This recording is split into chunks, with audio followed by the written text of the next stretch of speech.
hearing aids muffled the noise. It didn't muffle it too much. It was still loud. Oh, okay. Like, if it muffled the noise that much, I wouldn't be a huge nightclub enjoyer. Oh, there goes a Allegiant Airlines landing. Oh, wow. What's the difference between that and Spirit? I think Spirit is better. Really? But it shows the customer and the working people at Spirit that... I don't mind that, as long as they fly the damn plane safe and land. And, you know.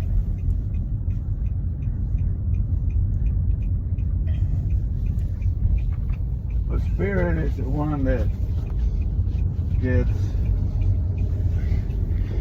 Frontier, too. Oh, really? Yeah. Okay, go home. 485. Oh, come on, man. Turn next right. I love the Panthers. Guess what I get to eat next Friday, or maybe before that?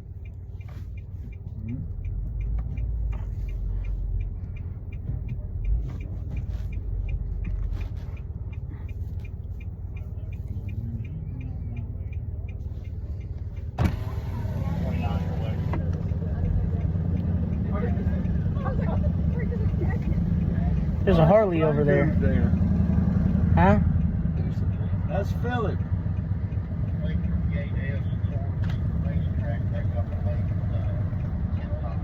Philip and Sam. Oh, wow.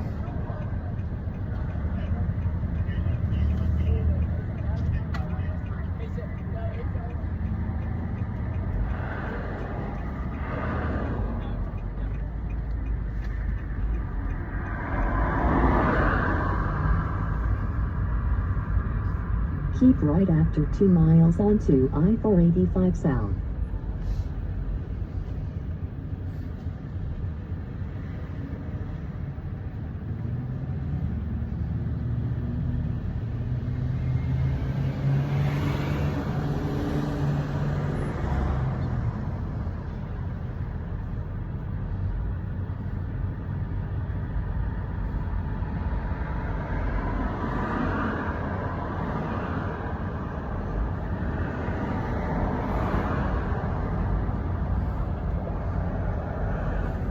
Memory of before the Good Friday Accord, before the, when the travel sport was very much live.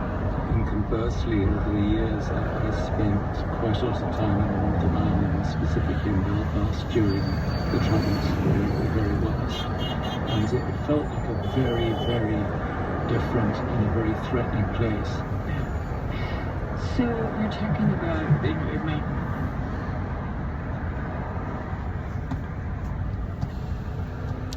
They're talking about, I'd rather hear road noise. Do you want to stop and eat something before you go home, or? I was going to get Bojangles and bring it home. Okay, that sounds like a plan.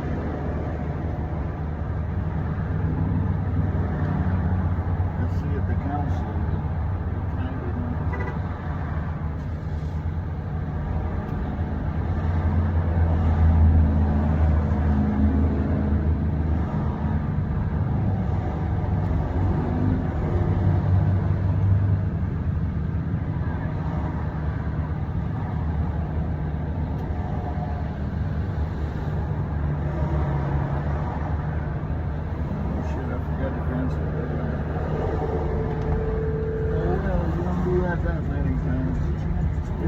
Fucked up day.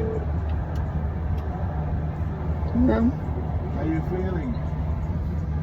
Shitty. Oh, the antibiotic is not helping? Mm-hmm. You want to go to,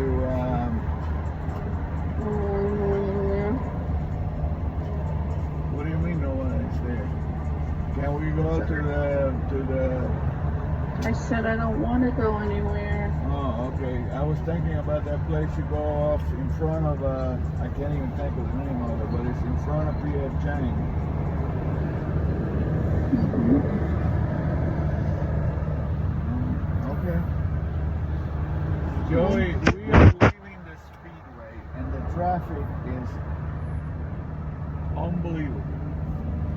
at some point in time we'll get home. However, what I'm asking, Joey wants to get Bojangles to bring me. Do you want me to bring you anything? No. Okay. And my peaches not home? Okay. You sure you don't want anything? I'm fine with it. I'm eating some of that baked potato right now so I could take some more medicine. Okay. That was fun, Mommy. Good, honey. And guess what? That was like major road noise.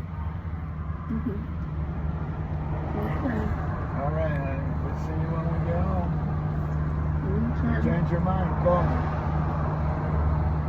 Okay.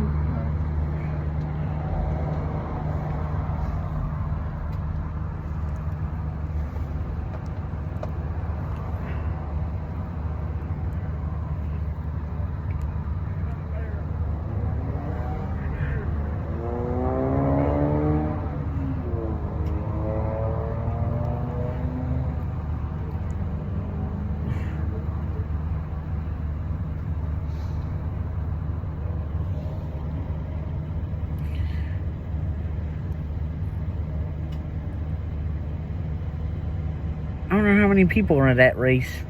Hey, Joe. Yeah? Do you have access to Bojangles thing on your phone? Bojangles what? Yeah. No. Okay. I was just wondering Why? if they have like a chicken tender dinner thing.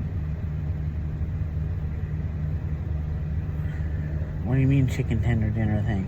Yeah, like 12 pieces, for example, for X amount of dollars, it would be cheaper than ordering 5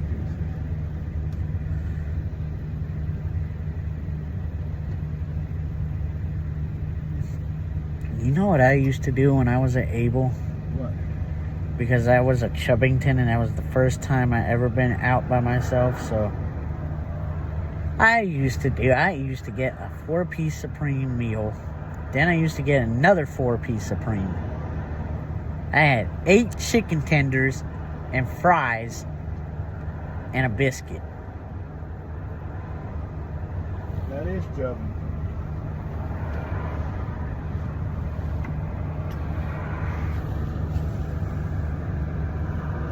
We will not.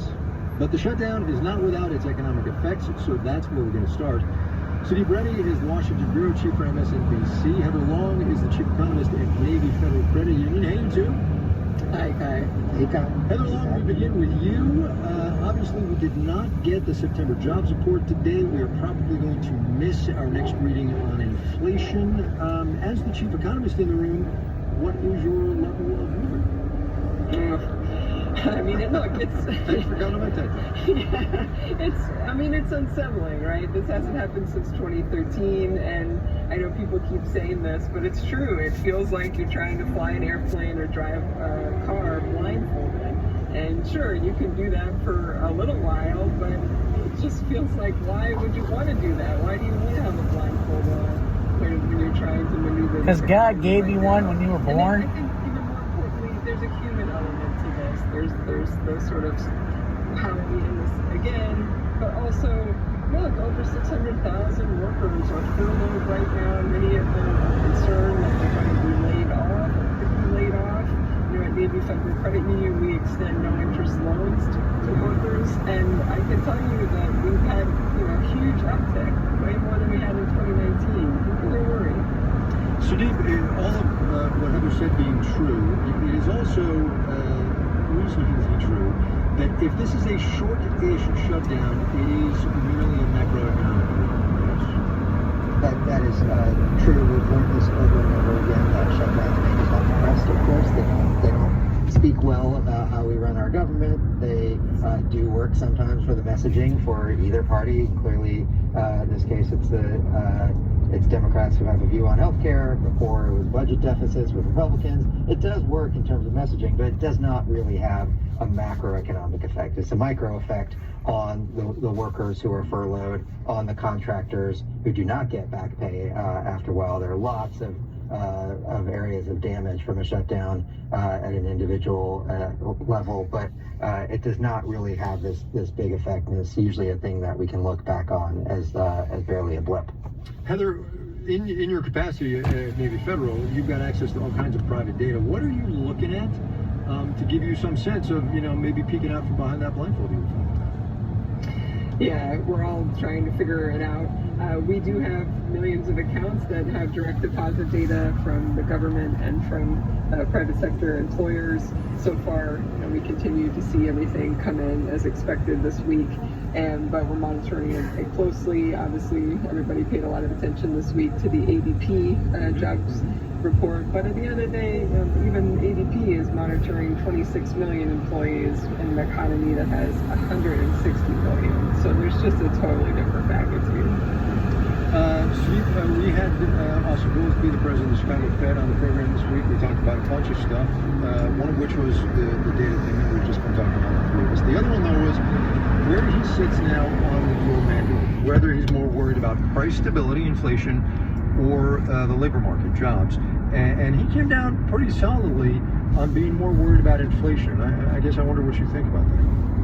If you're a Fed official and you've been trying to get inflation to a certain level, say 2%, and you're consistently above that, you have to continue to look at that and say, okay, well, we're not where we should be with the dual mandate. But a lot of Fed officials are also looking at the job market and seeing that it's not really in great shape in terms of hiring, in terms of job creation. It's not falling apart. We know that from jobless claims before the shutdown, that it's fine in that sense. And so the lack of firing means it's probably going to be okay, but none of that means that inflation is going to come down naturally, especially when we're still feeling the effects of tariffs ripple through the economy. And so you've got to be looking at that with some level of concern and caution if you're at the Federal Reserve anywhere in the system. Heather, I'd be curious about your take on that same question.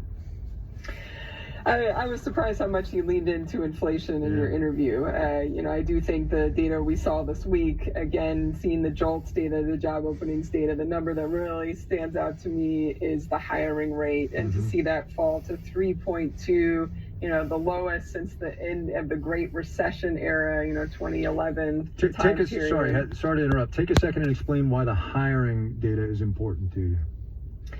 Because it just reiterates how frozen this labor market is. And when we compare that, this notion that we'd be at a 3.2% really low hiring rate, the last time we saw that was in a period when the unemployment rate was more like 7%.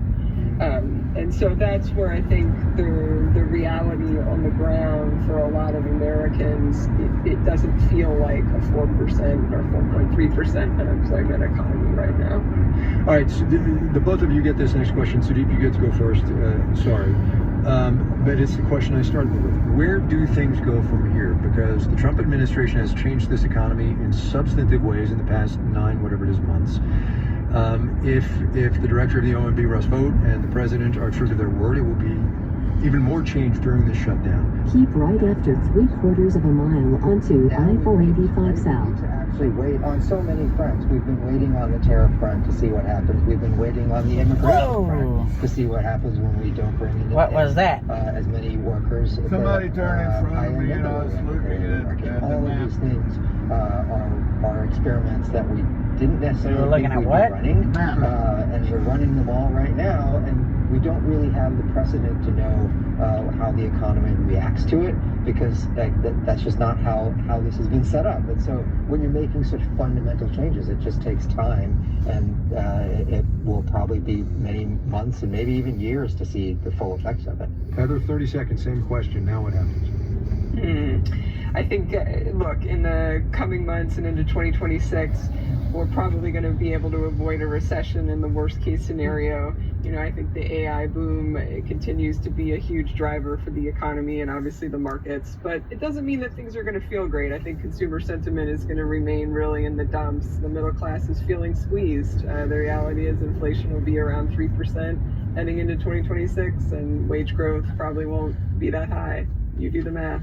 I don't like to do math. Heather Long at Navy Federal, Sudeep Reddy at MSNBC. Thanks, you two. Thanks, Kai. Thanks, Kai. Have a nice weekend. Wall Well, we Street know how will be she a little thinks. choppy to end the week, actually. We'll have the details when we do the numbers.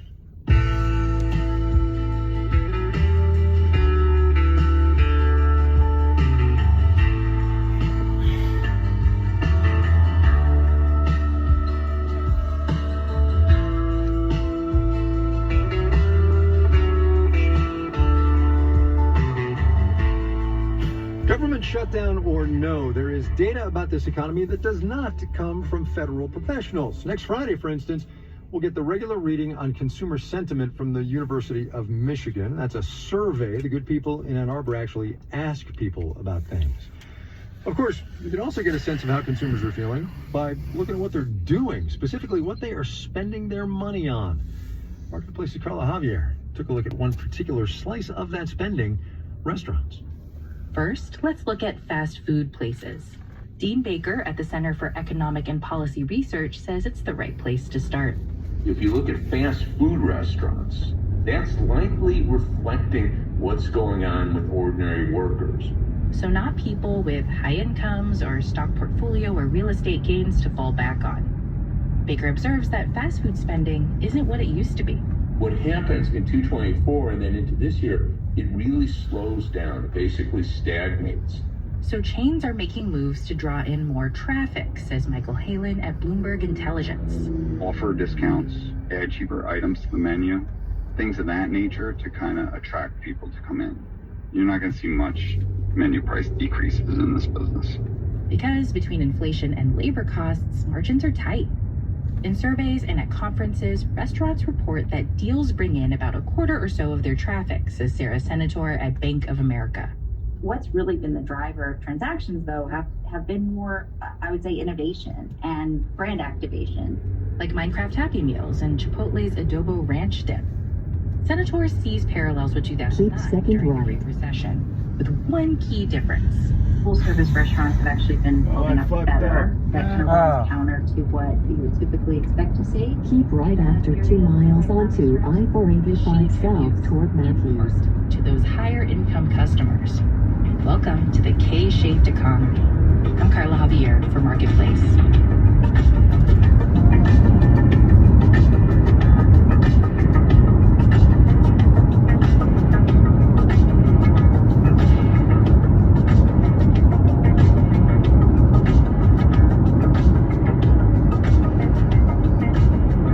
It's been 20 years since 2005 that homeowners who wanted to install solar on their roofs could get some help from the federal government. Tax credits that would cover about a third of the cost. Republicans in Congress and President Trump took those credits away in their big tax cut law earlier this year. They expire at the end of this year. So consumers are out of luck, which means companies that do that solar work are Keep next left. But headwinds for solar in Wyoming are nothing new. That state is dominated by coal, oil, and gas. Wyoming Public Radio's Caitlin Tan has more on that one. I'm climbing the utility stairs of a courthouse in eastern Wyoming. Oh wow, look at this! I prop onto the roof. In the distance are mountains, but in front of me are several rows of glistening black solar panels. So they're angled a little bit so they can get the best production. It's facing due south. Solar electrician Andrew Weatherford recently installed them. Weatherford loves an adventure, so climbing up on Wyoming roofs year-round is a good fit. You know, we're doing this when it's 100 degrees in the summertime, and then, you know, when we're working and it's December, you know, we're clearing snow off roofs, 2 degrees, 0 degrees. Today, Weatherford is unspooling electric cords. They'll run from the roof to a control box about 60 feet below. To connect the power that's produced from the solar panels to the building. Weatherford works for a company called Creative Energies, one of the few rooftop solar installations. Keep right after 8 miles onto I-77 south. Miles down the road from the project in Lander, Wyoming.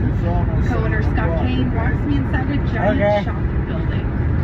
We like to think of it as like the epicenter of solar energy for the state of Wyoming. Inside, it's like a full-on hardware store.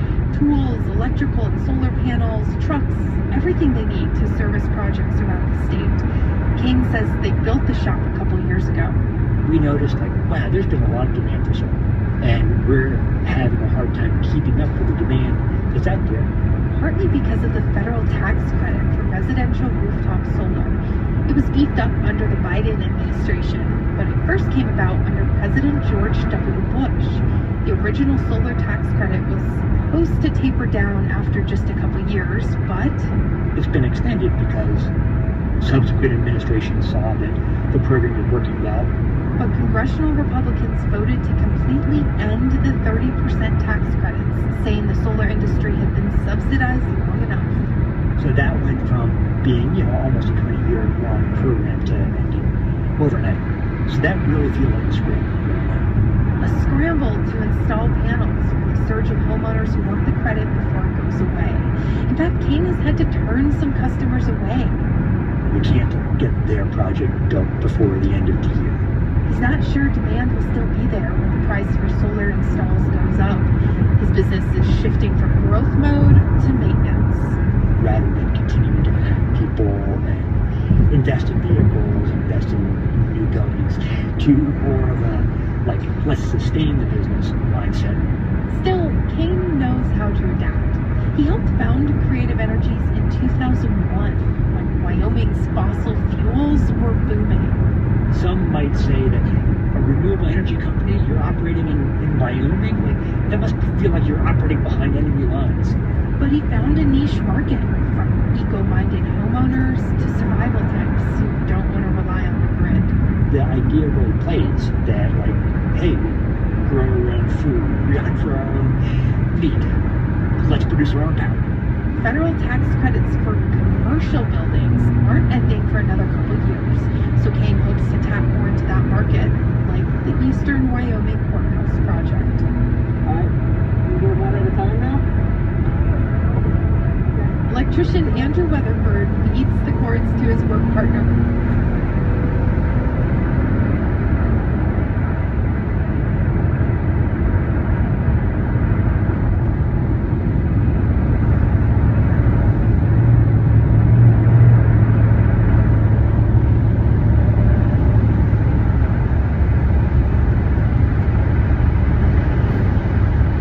What are we going to do when there are no more fossil fuels?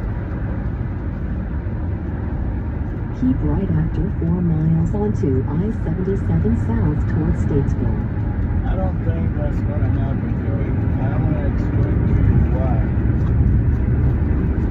3/4 of the earth are covered by what?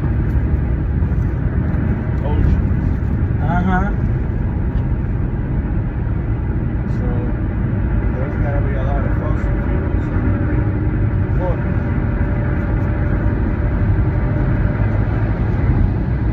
But it's non-renewable, so once they're gone, there ain't no more. Yeah, but I venture to say you don't have to worry about that in your lifetime.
I remember we were driving down this way coming back from somewhere we went. Oh, it was to see that. Remember that war memorial I wanted to see at the rest area? Never got to see it, and then I finally got to see it that day.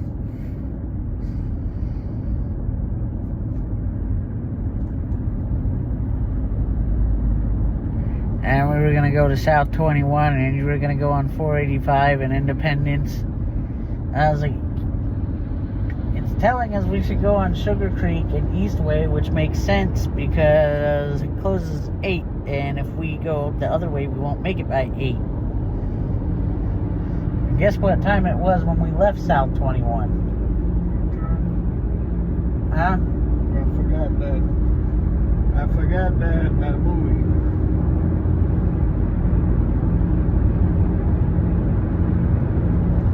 You forgot that what? I forgot that situation. Oh.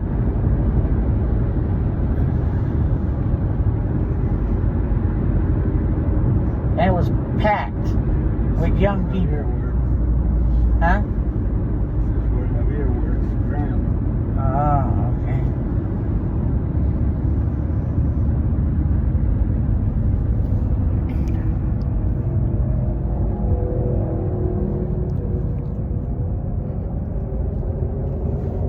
What is that, Danny? That is a truck under a bridge. Oh. Seems pretty underwhelming for what compared to what I got to hear today. Yeah. Road noise. What's going on here, people? It's almost 7 fucking o'clock. It makes no damn sense. This black ass driver. You what?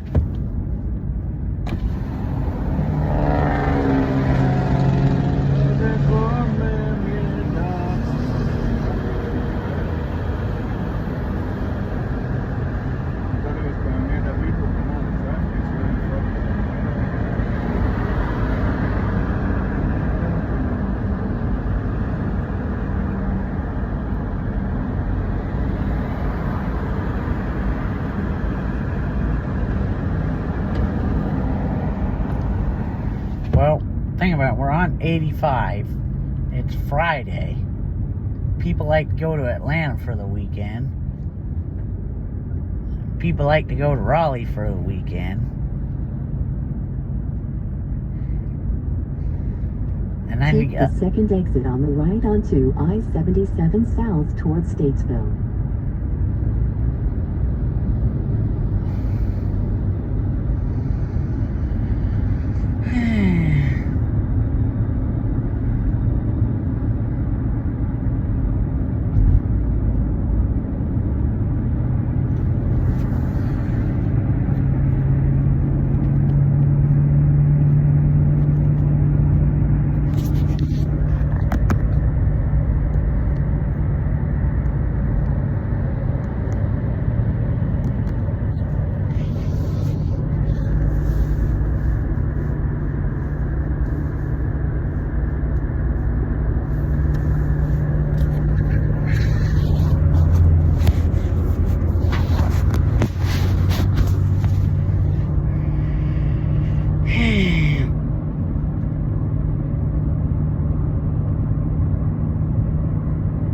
Take the second exit on the right.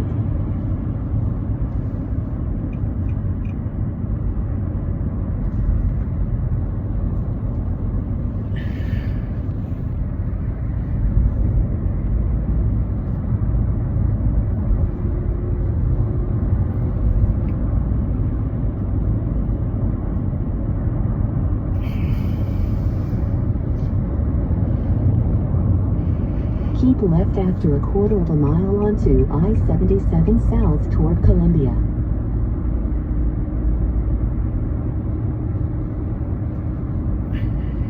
Keep next left.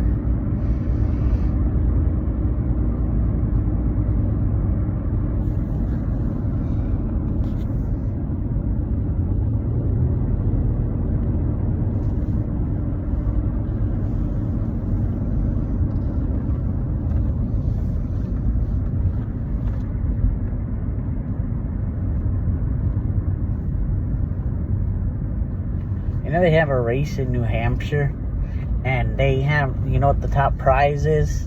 No. A lobster. Really? Yep. Some people, when they get it, they'll have it cooked and eat it, and some people, when they get it, they will release it back into the ocean.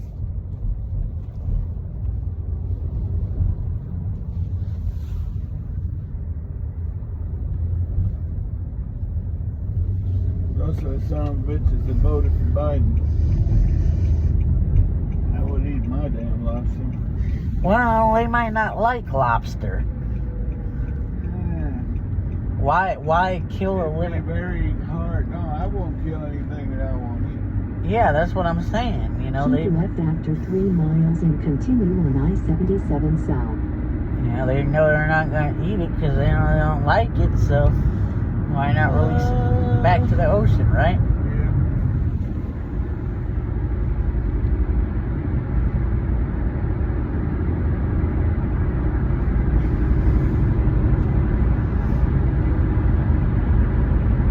No, I'd probably,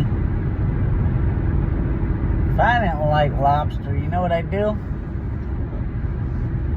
Sometimes you get big old lobsters, like 20 some odd pounds. I'd feed homeless people with it.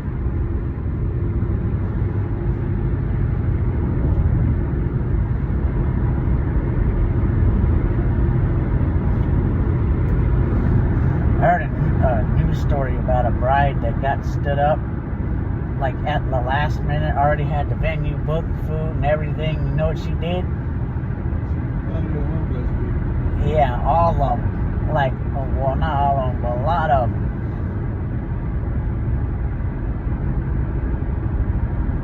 That was nice and commendable. Yeah.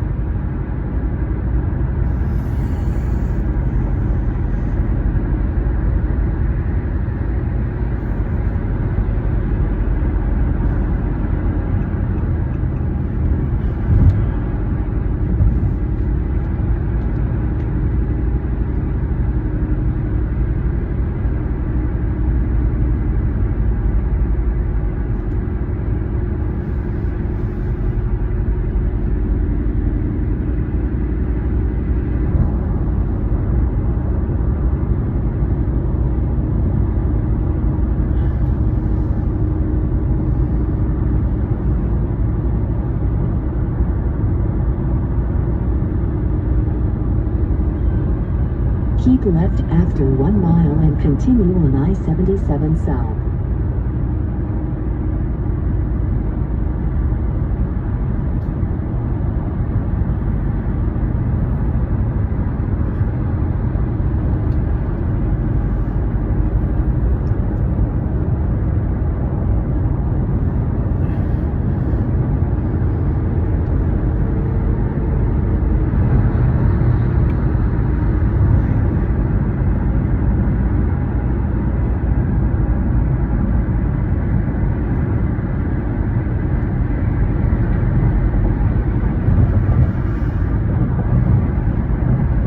Guess what we're coming, or we might have just passed it. What? I think. Prohibition. Exit Keep 10. next left. No, it's exit 10 right here. Huh?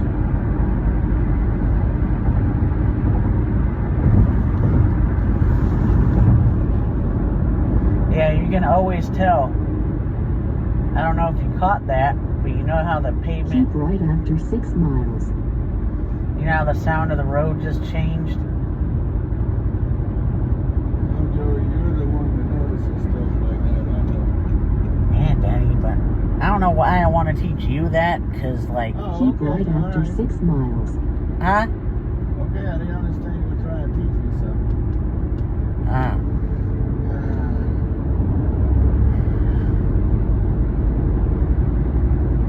Oh my God, Joe.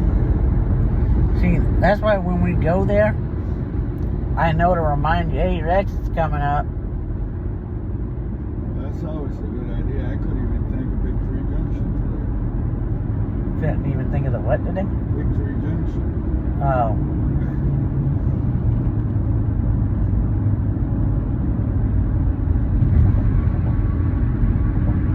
That was one hell of a place, Daddy. I've been there 6 times.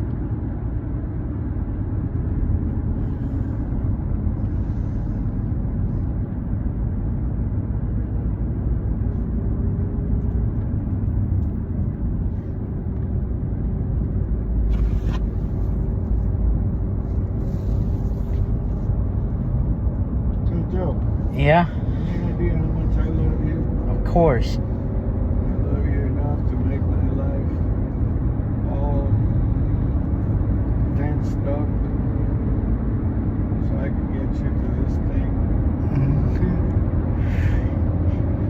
I know you were stressed out too, and I'm not trying to say anything, but remember when we were at the airport, and that's 98% of the time he makes my life much, much easier and much, much more pleasant. The other 2% of the time, he stresses me out. Yeah, well, today was one of the 2%. Yep.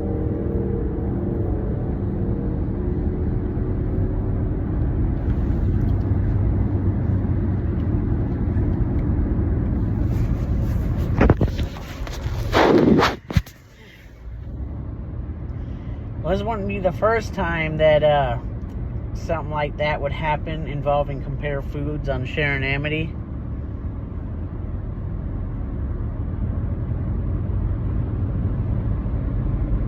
Remember the other one? When I left you in the car, went to get Cokes? Yeah. Well, coconut for Dad. I forgot. You had to do something with my dad. Yeah. That was also a Compare Foods on Sharon Amity.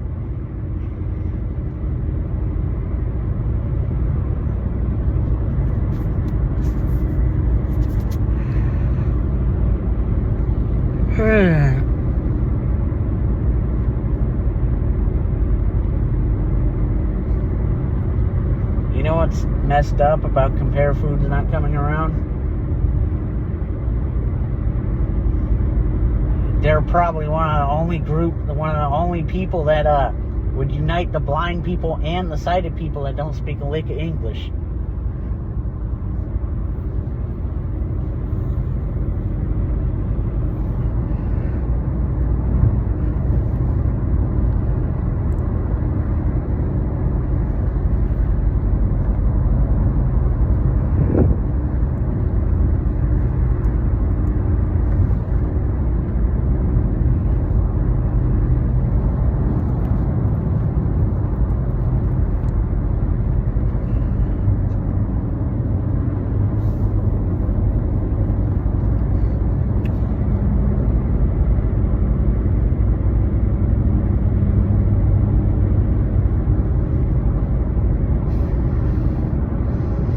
Hey, but guess what we were doing when we got that order, Daddy? We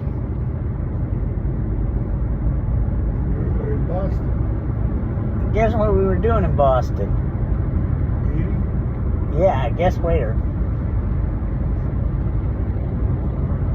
The oldest restaurant in the United States. Yep. Oh, man, you remember. You know, I almost went back there the last day. I almost went back there. That was my favorite restaurant we ate at that whole trip.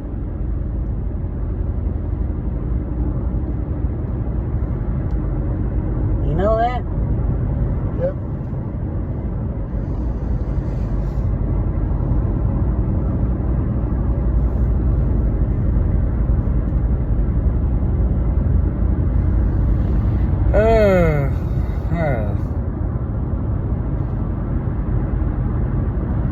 Neptune was yummy too, but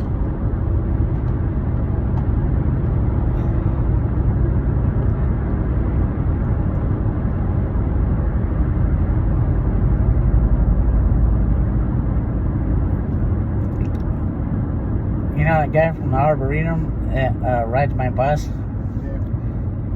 He went to Boston. Literally, he was there the weekend before we were, and guess where he ate at? Where? Union Oyster House. Oh, shit. Yep. See, he's the one I say is an asshole, but he's cool if you don't take any of his shit. Keep right after 1 mile. See, there's hope for him. He can be taught.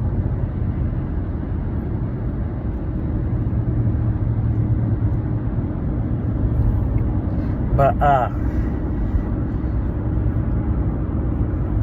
Yeah, you went. You know what? Union Oyster House, the oldest restaurant in America, and the Bellingham, the oldest tavern in America, are right next to each other. I guess that was the Glenwood Avenue in Boston at that time. Yeah. What is it? Bacon Street or something like that? Union Street.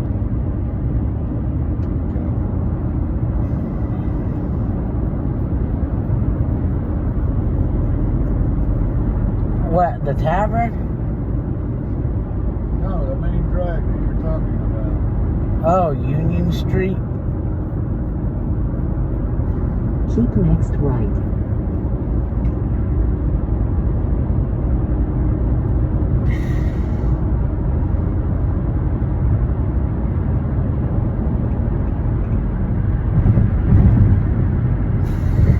Take the next exit on the right. Then keep left immediately onto I-485 south toward Martin Freeway. Boston has a lot of small streets. Take the next exit on the right. Then keep left immediately.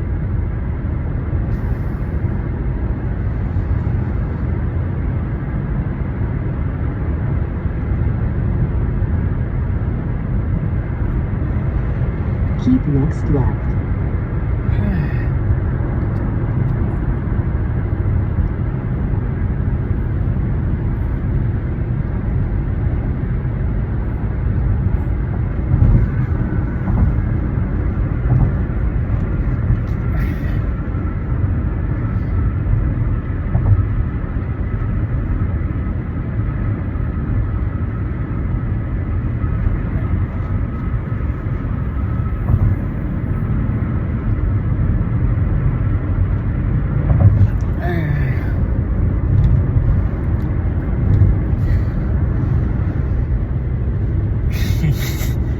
That was funny. Rick was like, "Yeah, I'd give you a ride on my Harley if Keep right after if 3 my wife miles lets onto me." North Carolina 51 toward Matthews. Oh, that's the guy. Yeah, I saw Harley yesterday at work. Parker rides too, though. Our quality control guy. I was sitting there like, well, you said that. So you know what my next move was? I was like, but see, I didn't bullshit around this time. I was like, if I tell you you're the prettiest woman I've never seen, can your husband give me a ride on his hog?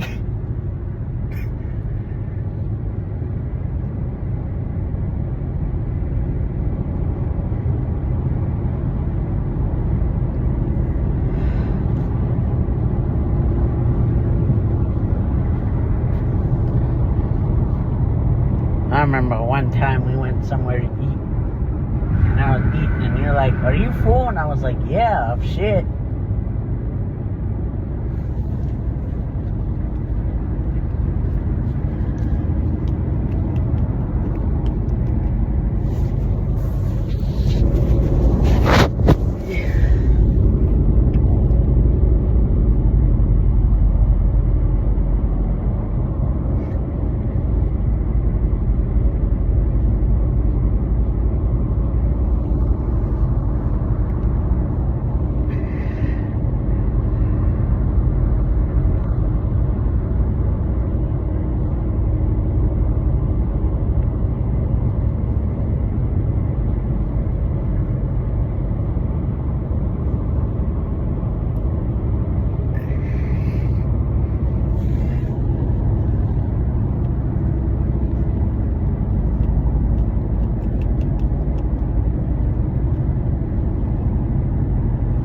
Take the third exit on the right onto North Carolina 51 toward Matthews. Then say, Wow, wow, wow.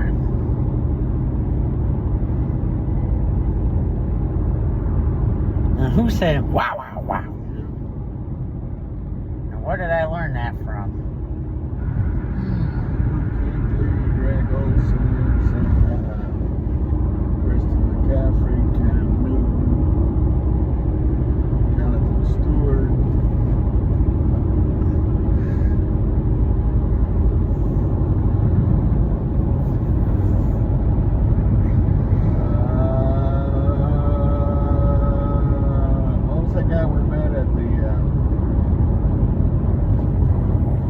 Take the next exit on the right. Jordan Groves? Yeah, Jordan Groves. Yeah, he has a farm in Idaho. Yeah. He goes over there and he calls like 1 or 2 games a year. Like he's a color guy on the radio. Jordan Groves is a white man. I know.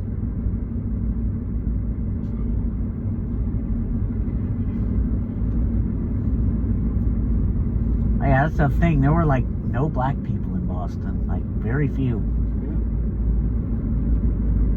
And I was like, someone who experiences this is gonna say that that's why Boston is so. 2 miles onto Baybrook Lane. You know? Yeah. Someone's gonna say that, and hate to say it, but they have a point. Well, if Bruce says that. Bruce says it. Yeah. Then that should tell you something, okay? Uh-huh. I mean, if you look at Philly, look at Baltimore. Historic American city, high black population. Ask a black lady, what should I do when I go to Baltimore? Don't.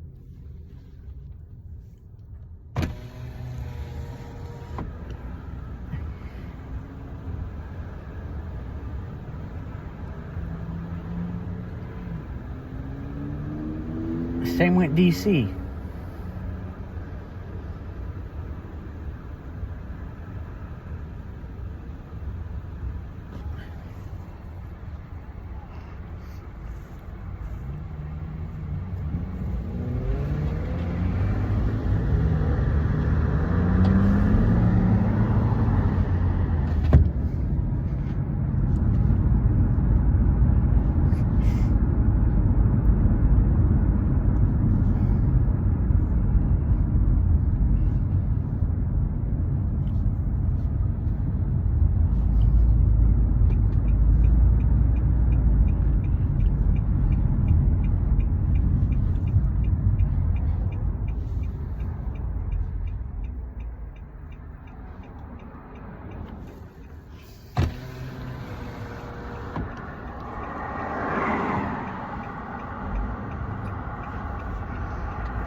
Hey, What? They behaved at NASCAR. Turn right after 2 miles onto Baybrook Lane. Because guess who goes there? Rednecks. And some of them don't behave either. Like some of them, the rednecks. It's bow time. Want to try our 9-piece bow bites combo today? Diga Espanol. I got that now, really? No. Please order when you're ready. 2 5-piece chicken supreme combos. What do you want, fries? Would you like to bow size that? Bow rounds. Because I knew you were going to get with bow rounds. No. Huh? It's going to be 5 minutes on the bow rounds. Is that okay? Yeah, that's fine. Which drink and dipping sauce? Dipping sauce, Joe? Barbecue. Barbecue dipping sauce, no drink. A combo or meal comes with fix-it and a drink. No drink. Would you like to add a delicious salted caramel apple crisp for $1.99? No, thank you. May I get you anything else? No, thank you. You're welcome. Thank you. Your total is $25.72. We'll see you at the window. $25.70. Give me your card. You're paying for it. You were about to do something so dumb. What? About to drive off before you heard the total. Yep. Duh. What did I tell you about today, Joe? My hand is right here. Oh. It's been a 2% day. I thought I sandwiched you. Yeah, you did, but hey, that doesn't mean you weren't stressed out the whole day.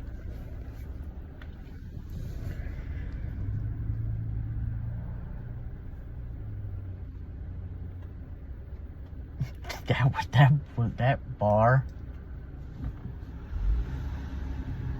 I'm telling people, any bar with blind in the name, and I have to go to it.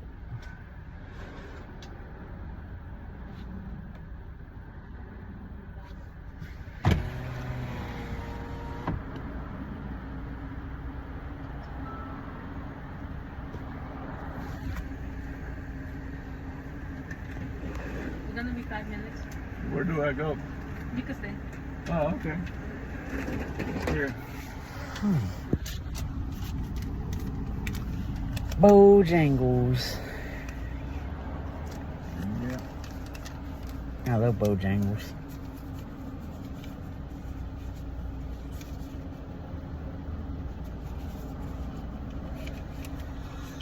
Oh, God, Joe.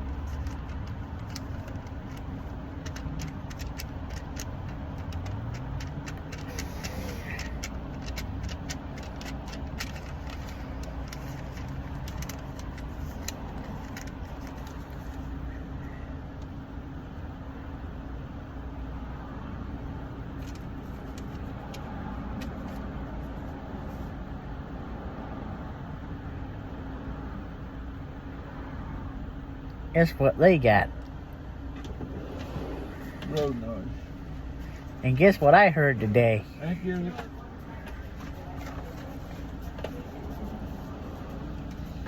Thank you. You too. And guess what I heard today? Major, amplified, super duper, no muffler road noise. I heard MFRN as opposed to FRN. You know what that is? Motherfucking road noise. Oh, Joe.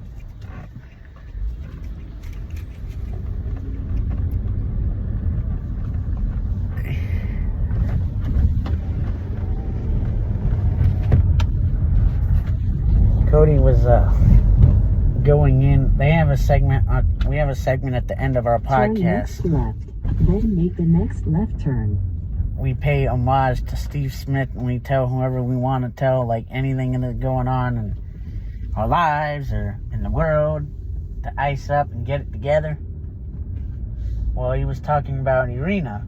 Turn right after 400 feet. And how certain people didn't talk about that because it didn't fit their narrative. He says, so Turn Cody was left like, after 300 feet onto Park Road. Cody's like, yeah, these are the same people that have Ukrainian flags on their bio but don't give a motherfuck. Turn next left.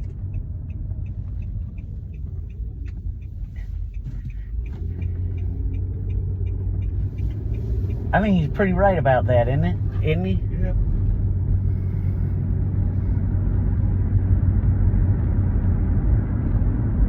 Oh, and you know what another thing is that no one touched on? What? Oh, they love immigrants. Oh, we got to protect immigrants. We got to do this for immigrants. Immigrants. Well, a refugee, an immigrant, got stabbed on the train. And what'd they say?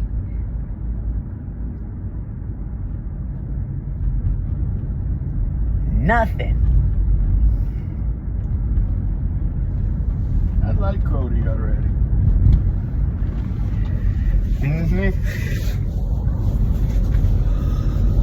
Oh, Joe! I want to meet Cody. Boy, me and Cody would... If me and Cody were at a bar together, you might be coming to get us on 4th Street.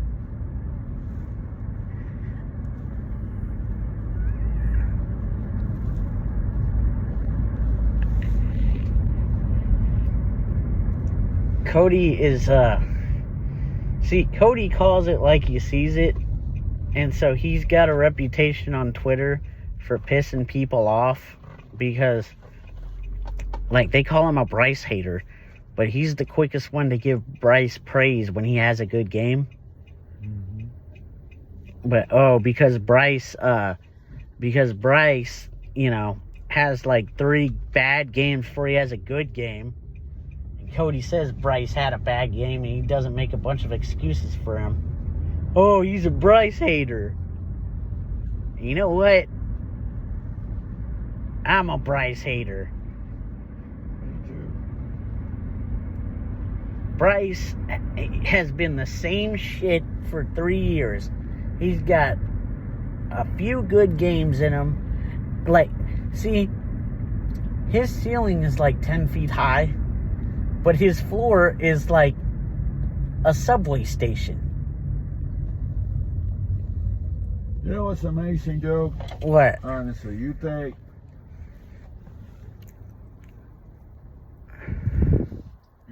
Baker Mayfield out of the Panthers. And he has success. You take Sam Darnold out of the Panthers, and he enjoys tremendous success. So, what does that tell you?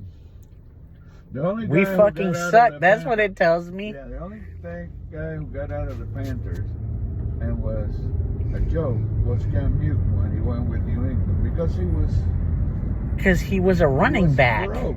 He was broke. He was hurt. Yeah. And it wasn't the foot, it was the damn shoulder. Yeah. Cam Newton, the thing with Cam Newton is he was basically Rico Dowdle, but he played quarterback and he was a running back. Rico Dowdle played running back, but he was a quarterback in high school, so you know, he throws passes sometimes. Dude was like, he was a better rusher than he was a passer. And he was a better passer than Bryce Young.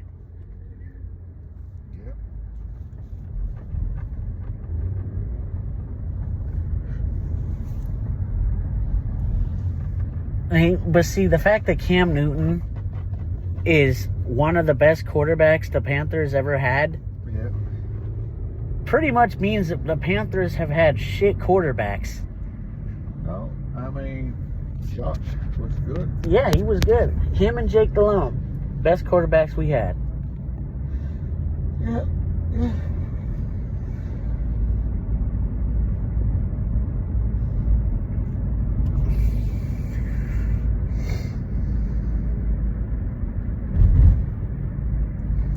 I don't even think they should fire Canales. You know what I think they should do?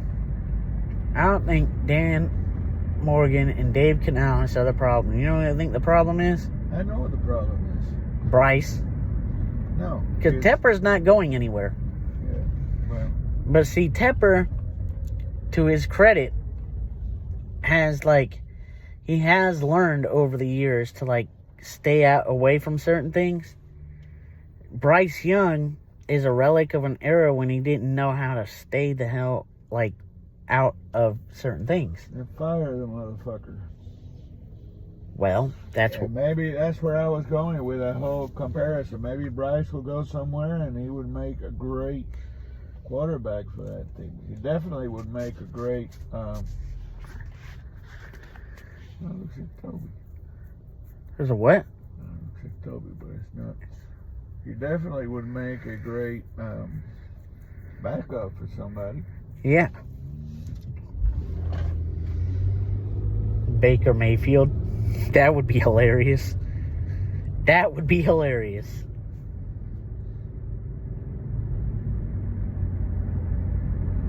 Wouldn't it?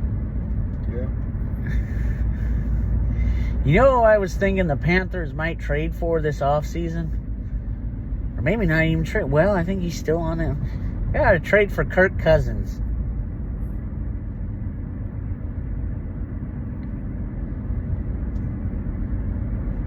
And Dave Canales will fix a quarterback like that, like a veteran quarterback who's been going through a bit of a slump. That's why he was brought in. They thought maybe he can fix Bryce Young, and he did for a while.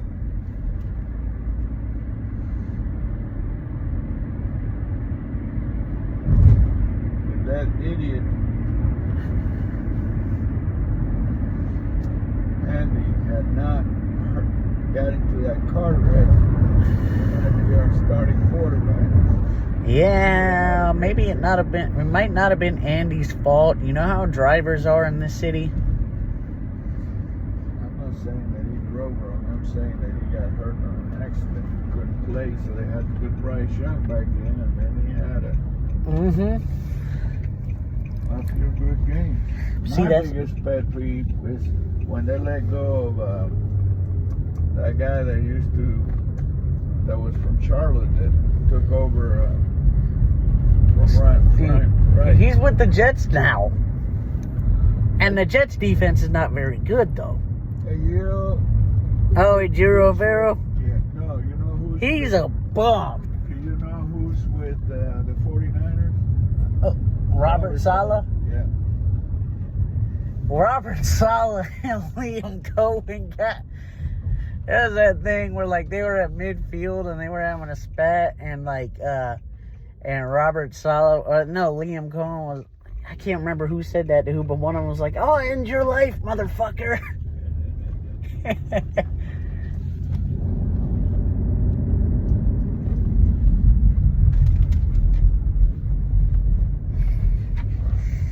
Bryce can't play quarterback.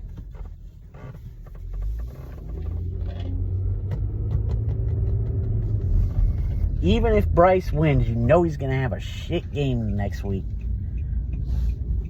You know that? I don't know. I do.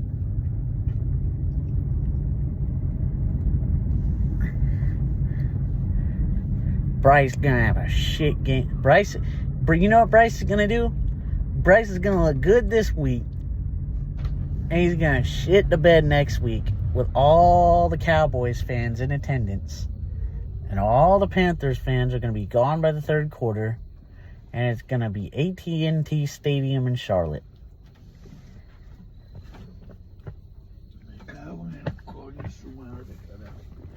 What?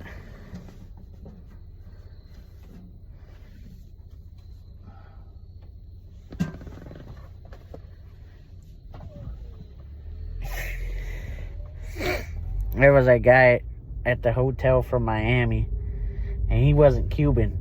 I said, "You want to know how to tell want to know how to tell a Cuban?" He said, "How?" I said, if something happens and then you hear someone say, "Me cago en coño tu madre, hijo de puta," that's a Cuban.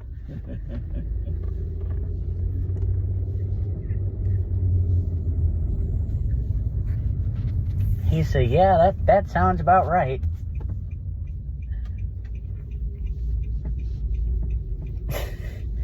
And our waitress at Union Oyster House was like from a Sicilian family. And I said, "Yeah, the Cubans are the Sicilian of the Caribbean." She's like, "I know." And I'm like, "How do you know? You have one in your life?" And she's like, "No, I just been around some." Okay. Let's see what we got here.